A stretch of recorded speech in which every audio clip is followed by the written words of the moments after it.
प्यारे देशवासियों, नमस्कार। अभी पिछले वीडियो में यानी कि पार्ट 1 में हमने बात की है चीता और शेर की।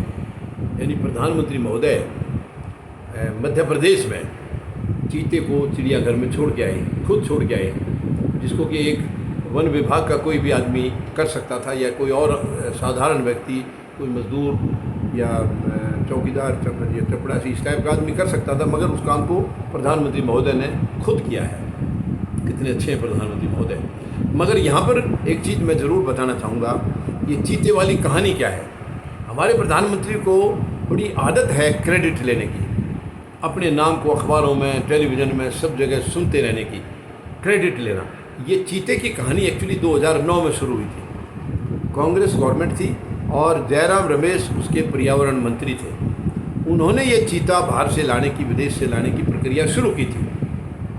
दुर्भाग्य से ये सारा प्रोसेस चल ही रहा था, लेकिन 2012 में माननीय सर्वोच्च न्यायालय ने बैन लगा दिया इस पर और इस वजह से चीता नहीं आ पाया। इसके बाद वो बैन 7 साल के बाद 2019 में वो बैन हटा है, 2019 में हटा है और अब प्रधानमंत्री महोदय चीते लेकर आ गए हैं।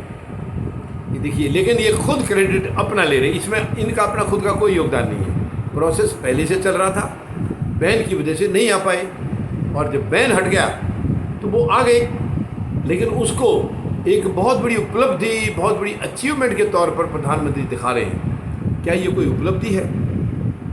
उपलब्धि है ये कोई भी चीज़ जो देश में नहीं रही है या है नहीं पहले से, उसको बाहर से लाया जा सकता है। इंपोर्ट एक्सपोर्ट बहुत चीज़ों के और भी हम कर रहे हैं। अब कोई चीज़ें हमारे पास सरप्लस है, हम विदेशों में भेजते हैं, और जो हमारे पास नहीं हम विदेशों से इंपोर्ट करते हैं। उसके तो प्रचार कभी प्रधानमंत्री नहीं ऐसे करते कभी।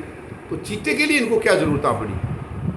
लेकिन प्रधानमंत्री महोदय की एक्चुअली सोच ऐसी सिकड़ी हुई है इनकी कि इनको काम अपने खुद के कार्यालय में नज़र ही नहीं आ रहा है, क्योंकि करना ही तो है ही नहीं कुछ। जनता गरीबी में तड़फ रही है, बेरोजगारी में लोग तड़फ रहे हैं, युवा हमारे तड़फ रहे हैं। उनकी चिंता प्रधानमंत्री को नहीं है, चीते की चिंता है, चीते की चिंता है।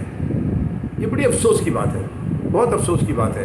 तो क्या कुछ प्रधानमंत्री महोदय के कानों में ये बात जाएंगी कि चीते के अलावा और बहुत काम है जो प्रधानमंत्री को करने होते हैं? चीते का काम तो कोई भी कर सकता है, ये कोई काम नहीं है, ये कोई रोजगार नहीं है।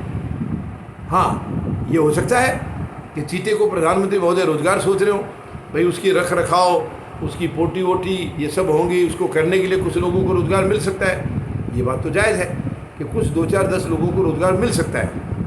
लेकिन एक प्रधानमंत्री के स्टेटस को इतना गिरा देना, मोदी मीडिया, इनके चहेते, इनके भक्त, अंधभक्त, और प्रधानमंत्री कुछ कहते ही नहीं, उनसे कोई जवाब नहीं मांगते हैं कि उन्होंने ऐसा क्यों कहा। ये बड़ी अफसोस की बात है, बड़ी अफसोस की बात है। प्रधानमंत्री महोदय इन बातों से बाहर निकलिए प्लीज़, इस सोच से बाहर निकलिए। आप देश के प्रधानमंत्री हैं और प्रधानमंत्री के दायित्व को कम से कम ये 1.5 साल तो निभा के दिखा दीजिए। जनता को लगेगा कि हाँ, हमारे देश में एक सचमुच प्रधानमंत्री एक्टिव हैं। धन्यवाद। जय जवान, जय किसान, जय हिंद।